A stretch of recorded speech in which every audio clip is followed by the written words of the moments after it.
the first ever. You know what? I wouldn't know if they have or not. To be honest with you, if it is, that's fantastic. Sure. Yeah. Look, we've obviously we've had a bit of a break since we finished playing in at the end of May with the World Series.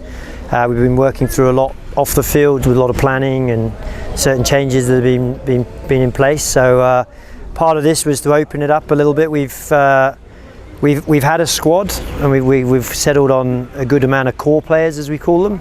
This is an opportunity to see some of the players we've been identifying in Skipper Cup and local club rugby and under 20s Warriors, and get the chance to come out here and play, and for us to be able to see them play in that sevens environment, to see how they transition from that 15s to sevens. So it's an opportunity for the players. It's a great opportunity for us to have a concentrated ability to look at these players.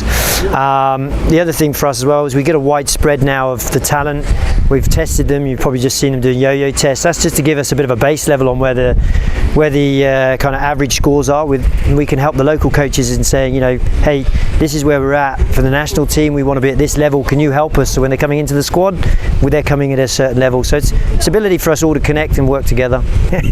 I think so. I think quite a lot of them were excited. So a lot of them have enjoyed the opportunity and the offer to come, and have made some big efforts. You know, people have come all the way from Vanuatu, from the west. So it's exciting. But you know, we know how important the Fiji Sevens team is, and this opportunity to play it. So it's quite exciting that we've got the number we have. What's the number?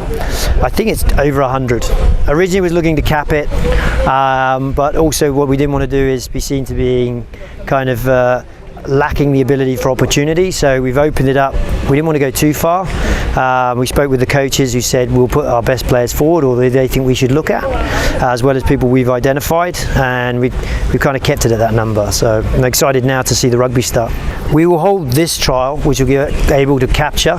From here, obviously sevens tournaments are going to start kicking off, so we'll then be able to watch those players play in the sevens tournaments. And moving forward, we start our training. We're going to offer some people to come into camp, and we'll start to narrow down on the specific players that we want to then push into the national team squad full time. There is contracts up for grabs, a number of contracts, which is again another carrot that dangles for these players. So for us, it's exciting. Looking at probably identifying 20 to 30. We've got 15 contracts that we could offer. But obviously we want to keep a slightly bigger number, because although we can't offer contracts, we'll also be looking at keeping in touch with some of these players and seeing how they develop. Yeah, we're looking at a few forwards, strengthening our forward base, outside backs as well. There's a kind of a position probably open for across the board, but particularly a few forwards and some outside backs to challenge what we already have.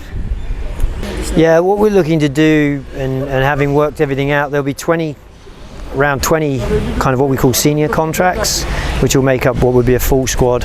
Below that, 10 development contracts, and below that, I said before, people aren't contracted, but we'll be communicating with them, and there'll be talent that are identified. And you know, for everybody with a contract, it's the case of they've got to be performing in order to keep the contract, and knowing that there's a lot of talent that wants to come through and take that opportunity with both hands.